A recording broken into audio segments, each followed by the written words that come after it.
ગુજરાતના ખેડૂતોને ગુણવત્તાયુક્ત બિયારણ પહોંચાડતું ગુજરાત રાજ્ય બીજ નિગમ રાજ્ય સરકાર માટે પણ આવક મજબૂત કેન્દ્ર બન્યું છે. વર્ષ 2024-25 માટે નિગમે 169% ડિવિડન્ડ જાહેર કરી રાજ્ય સરકારને 6 કરોડ 33 લાખનો ચેક અર્પણ કર્યો છે. કૃષિ મંત્રી જીતુ વાઘાણી અને રાજ્યમંત્રી રમેશ કટેરાએ મુખ્યમંત્રી ભૂપેન્દ્ર પટેલને આ ડિવિડન્ડ ચેક અર્પણ કર્યો હતો. નિગમ સ્થાપના કાળથી અત્યાર સુધીમાં રાજ્ય સરકારને કુલ 42 કરોડ 82 લાખનું ડિવિડન્ડ ચૂકવ્યું છે.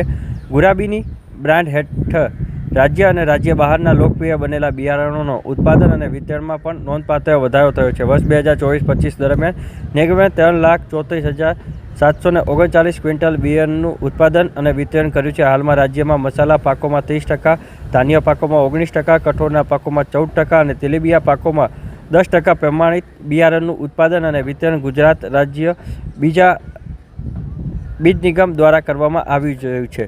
આની માહિતી 5 ઓગસ્ટના 3 વાગે આપવામાં આવી હતું. કેબિનેટની બેઠકની અંદર આ ચેક અર્પણ કરવામાં આવ્યો હતો.